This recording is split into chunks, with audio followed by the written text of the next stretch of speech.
దైవపుత్రులారా యెహోవాకు ఆరోపించుడి. ప్రభావ మహత్యములను యెహోవాకు ఆరోపించుడి. యెహోవా నామమునకు చెందవలసిన ప్రభావమును ఆయనకు ఆరోపించుడి. ప్రతిష్ఠితములగు ఆభరణములను ధరించుకొని ఆయన ఎదుట సాగిలపడుడి. యెహోవా స్వరము జలముల మీద వినబడుచున్నది. మహిమగల దేవుడు ఉరుము వలె గర్జించుచున్నాడు. మహాజలముల మీద యెహోవా సంచరించుచున్నాడు. యెహోవా స్వరము బలమైనది. యెహోవా స్వరము ప్రభావము గలది. యెహోవా స్వరము దేవదారు వృక్షములను విరచును. యెహోవా లెబనోను దేవదారు వృక్షములను ముక్కలుగా విరచును. దూడవలే అవి గంతులు వేయినట్లు ఆయన చేయును. లెబనోనును సిరియోనును గొరిపోతు పిల్లల వలె గంతులు వేయినట్లు ఆయన చేయును. యెహోవా స్వరము అగ్నిజ్వాలను ప్రజ్వలింపచేయుచున్నది. యెహోవా స్వరము అరణ్యమును కదిలించును. యెహోవా కాదేశరణ్యమును కదిలించును. యెహోవా స్వరము లేళ్లను ఏన చేయును. అది ఆకులు రాల్చును. ఆయన ఆలయములో ఉన్నవన్నీ ఆయనకే ప్రభావము అనుచున్నవి.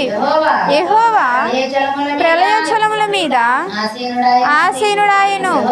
యెహోవా నిత్యము రాజుగా ఆసీనుడై ఉన్నాడు. యెహోవా తన ప్రజలకు బలము అనుగ్రహించును. యెహోవా తన ప్రజలకు సమాధానము కలుగజేసి వారిని ఆశీర్వదించును.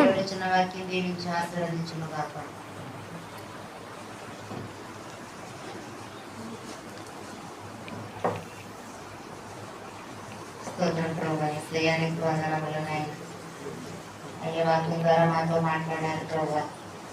అయ్యా ఉన్నయ్య నీ స్వరము బలమైనది నాయన.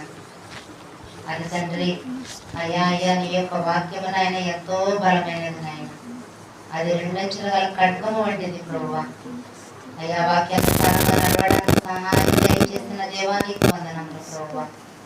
అయ్యా అయ్యా విజ్ఞాపనలు ప్రార్థనలు చేయమని మీరు వాక్యం ద్వారా మాట్లాడుతున్నారు ప్రభా. అయ్యా మీరు నాయన ఆలకిస్తున్నారు ప్రభువా. ఇప్పుడున్న ప్రతి ఒక్క బిడ్డ ప్రార్థన మీరు ఆలకిస్తున్నందుకు మీకు వందనములు నాయన. అయ్యా మీ వాక్యము నాయన జుట్టాత్మలతో నాయన ఇక్కడుండి నాయన మమ్మల్ని అందరినీ అభిషేకిస్తున్న దేవానికి వందనములు నాయన. హల్లెలూయా నీకు స్తోత్రము ప్రభువా. హల్లెలూయా నీకు స్తోత్రము ప్రభువా. ప్రేమించిన నన్ను వేదగీతివి ప్రీతితో నన్ను రక్షించితివి. ప్రేమించిన నన్ను వేదగీతివి ప్రీతితో నన్ను రక్షించితివి. పరిశుద్ధముగా జీవించుటకై పరిశుద్ధముగా జీవించుటకై పాపి